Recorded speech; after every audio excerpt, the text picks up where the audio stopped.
What is going on, you guys, and welcome back to the channel. Today's video, I want to have a discussion about sponsorships and the channel and how things have changed over the years. And I want this video to be very raw and candid and truthful. I have no notes, no laptop in front of me like I usually do. I just want to speak with you guys kind of from the heart. And in fact, this is a video that I've been wanting to do. I say Mark and I, we've been wanting to do for a number of months now, probably actually dating back closer to a year. Because at the end of the day, we read the comments from you guys. I know we may not be able to get back to everyone, but we see all the comments, positive, negative, good feedback, criticisms, the hate comments. We read them all. And in regards to the ones about the sponsorships on our channel, I just want to let you guys know that we hear you. Like we do hear and we respect and we receive all of the criticisms and feedback that you guys have been giving, even the more harsh ones. I mean, some of them are a little bit rude, to be honest, but at the end of the day, it's what's the underlying, I guess, message you guys are trying to get back to us, right? Our audience telling us. I want you guys to know that we do hear that. Certain parts of me, like I would push back on certain things. In general, I don't think you guys are wrong to say some of those things you do. And I really don't want this, by the way, to come off as, I really don't want this to come off as, oh, I'm trying to make an excuse or I'm trying to justify this or that. I do just want to like maybe share from this side of the camera, maybe some things that may not even compromise or meet in the middle. I just want to share stuff, like get some stuff off my chest. Not at all to downplay the fact that you guys are right in the comments that you're making. But I just want to share, I guess, some of the things that you know, over this time period, you as a YouTuber, as a creator, like a full-time creator, how things kind of play out, whether it's for the good or the bad, you know? And I'm still learning too as time goes on.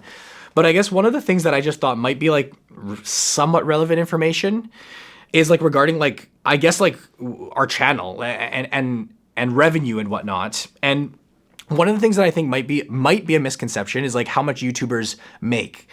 And I know hardcore YouTubers, you know, they see how much the big dogs are making, you know, the Mr. Beast or the Graham Steffens or whatnot. And the simple fact is like for a channel like ours, for me and Mark, it's nowhere close to that. And here's like an exact like screenshot of, I guess, our revenue from YouTube. We make about $2,500 a month. And this is, in my opinion, a good month. In fact, I'm looking back here, we can actually see, it looks like October was a good month, 2,800, and then 2,300, 2,100.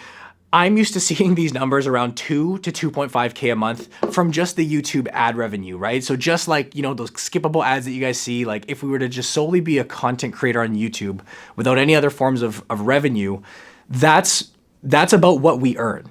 And I don't know, you let me know in the comments, is that what you guys expected? Is it higher, lower? Does it even matter? The reason I share that, again, is not to just like make excuses and justifications, but as full-time content creators, again, this is what me and Mark do for a living, right? We don't do this as like a side job or like we have our 9 to 5 and this is like we make videos here and there. We try to produce content to you 3 videos a week at a minimum as our full-time gig, and like 2.5K a month is just flat out, it isn't sustainable, let alone for one person. And then you take into account, this is funding both Mark and I's living and our, you know, livelihoods. And I know he's kind of semi-retired, but he's still got costs and whatnot too. Case in point being is that as a YouTuber, content creator, you do try to find other ways to make money. And that can be in the form of courses, in the form of coaching. In our case, as of recently, it's been the partnerships and the sponsors. And I do get that does, you know, leave a poor taste in the mouths of the viewers, because then there is outside influence on what is said and, you know, the ad interruptions. And it's just like, you know, it's not ideal. And I agree with you guys. It's not ideal. It really isn't. But it is, I would say, a necessary, you know, there's obviously a million other ways to make money and you can do other things, but it's what we've deemed is how to keep our channel alive and our business sustainable and pay for what we do here to create the content for you guys. And I think, you know, a takeaway that I get from the comments is, I think there needs to be a better balancing act, like on our part, you know, like a better, more tasteful way of doing it. Because again, frankly, our channel would not survive. We would not be able to do this if it weren't for our other sources of revenue, if that makes sense. And I guess that was one thing I wanted to talk about. Just share, I guess, some of the insights there, because I do see the comments where people saying things like, you guys do anything for $1, or you just shill or push anything out there. Like, all they want is money, money, money. And that is one that I would push back on quite strongly, very strongly, because one thing we've always tried to do and stay true to is, although working with partners and sponsors and giving them the light on the channel, we are still very selective with who we work with. And in fact, I think as of right now, we work with about 4 or 5 sponsors, and you guys will know who they are. But these are some of the most established players in the Canadian financial industry, right? Billions of dollars in AUM, like some of the most established companies that, frankly and truthfully, as a creator, like, we're proud to work with. You know, as a content creator, you don't get all these opportunities to be working with the biggest financial institutions in Canada. And it's an honor, you know, for them to recognize the effort and growth and what we've built over the years, to say, listen, we want to get in front of your audience. And it's something that, again, I do see an ideal world we don't do that, but at the same time, like any other type of media, whether it's the news or, you know, cable or sports or whatnot, you build an audience, you build a following, and people want to get in front of that. And I think there needs to just be a better balance of how we do that. We always do try to keep the content, you know, like education first, but I do get it that does get kind of jumbled sometimes. But the point I was trying to get at, I just lost my train of thought, was we work with 4 or 5 of the big, you know, Canadian institutions. What you guys don't see is literally, and I'm not exaggerating, like, I think literally on a daily basis, if not daily, every second day, some company out there is reaching out to myself, Mark, or Nancy, who works on our team, and she's the one that actually screens them nowadays. But someone is reaching out to us, asking us to promote something on our page. And I promise you guys, 97%, 98% of the inbound requests we get to say, talk about our product or crypto exchange or this or that or this product, 97% of them will not make it onto the channel. Like, we won't even give them the light of day, because it's not something that I think would be great for the channel, and not something that we'd be proud to support or proud to partner with. So when people say, like, the comments that say, oh, you know, you'll talk about anything for money or you'll do anything for money, I just don't know if that's necessarily true, because we could be earning 3 times the amount of money that we do from the sponsorship side had we just pushed anything on you guys. And I do get the argument, like, I do understand your argument too, where some people say, like, you know, well, if you don't own the product, why would you promote it? I do see that too. But I guess my logic, and maybe it's wrong or flawed logic, but it's, you know, I'm a 29-year-old guy, and I may, for example, not own a covered call ETF or even consider a covered call ETF for my portfolio. That's not of interest. I don't care for income at this part in my life. But that doesn't mean that there are people out there in our audience, and especially given the fact that we have an older demographic with Mark on the channel too, that this product may not be perfect for someone else out there.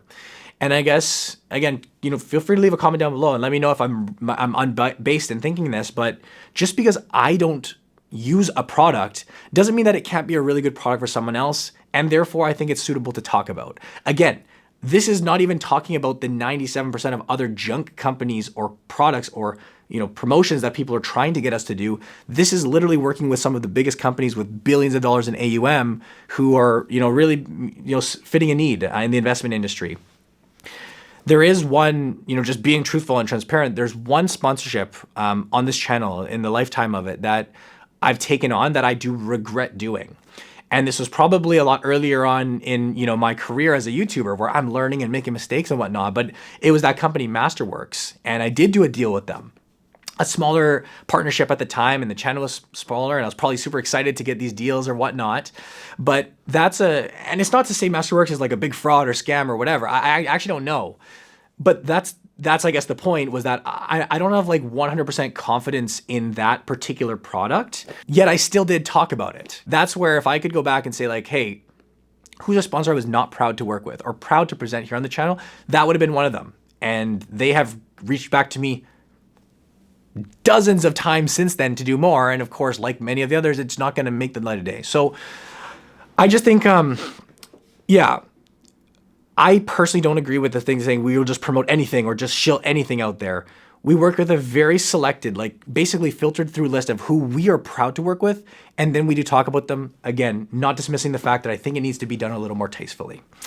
There was even a comment too, just to say a quick word, like I got literally a couple days ago saying like myself and Adrian, the Canadian t-shirt, have become these big shills and talk about anything. And I'll just want to say, like, sticking up for Adrian, for anyone that follows both of us, there is no creator out there that I know that is less of a shill than the Canadian in a t-shirt. So for this comment, this comment is just fair and inaccurate. If you want to blame that on me, then that's fair, and I can understand that. But Adrian's done like 2 or 3 very selective, sponsorships relative to the other 99% of free educational content he's given out. I think it's that's a crazy accusation. Side note, but that's one I very strongly disagreed with him in particular. I guess to wrap up, and I don't really know what in particular I want to talk about, but I just wanted to let you guys know, like we are hearing you guys, and we are fairly criticized. I hope you can understand that in order for us to continue doing YouTube and to continue doing what we do and what we love doing, me and Mark, we need to find ways of generating additional revenue to keep this business sustainable and to create the content that we do. And I guess I hope, like, over the years, maybe you have found the content valuable, or it's helped you get started or learn about an account or stay up to date with the news, whatever the case is. I hope there could be, I don't even want to ask for grace, actually. That's not the point. I'm not trying to ask for grace or understanding, so to speak, but I just wanted to share that it's not all about just grabbing dollars for us. It's in many respects how we survive as a content creator, right?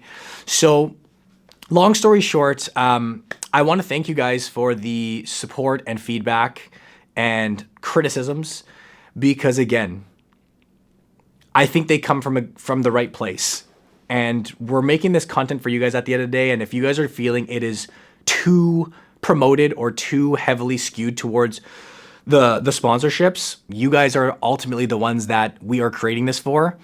And again, in my ideal world, there's a perfect balance we can find where we can still produce the education, produce the content while highlighting some of these, frankly, amazing products and very good solutions out there for our audience. I do totally respect if you're in a situation where you say, listen, the type of content is just not what it used to be, or I don't enjoy it anymore, and I don't choose to support or want to follow or subscribe. Like, I can respect that. And obviously it's sad, but I'm also a viewer of YouTube too, right? Don't forget that. I also watch YouTube too, and I have a lot of probably similar thoughts to you guys when I'm the one consuming the content. So I do respect that side of things. I guess that's kind of just what I wanted to get off my chest. For those that do, stand up for us in the comments, of course, we appreciate you guys. This video, frankly, was for you guys, the ones who have been watching for a long time, and maybe you're getting this vibe that, hey, we don't care, or we don't, we're not putting the effort into caring for our viewers. You guys are the ones that have been our backbone and our supporters for 7 years now.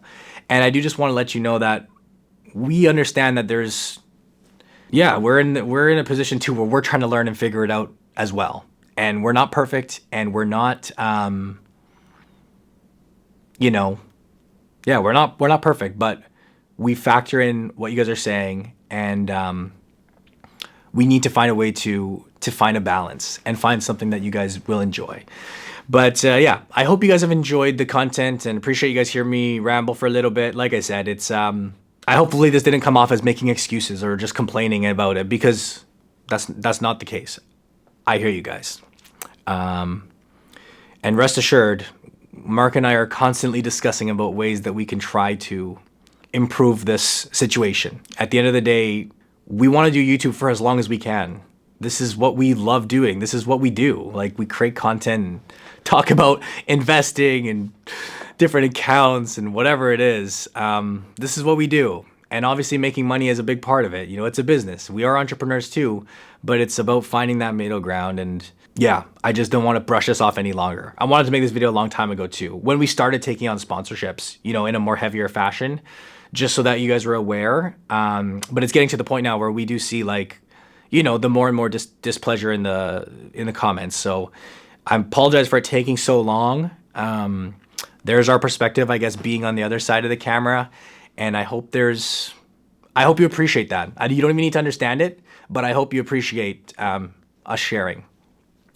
With that said, guys, leave some comments down below with your thoughts. And thank you guys all for the support, the criticisms. It's all welcome. Appreciate you guys. See you in the next video.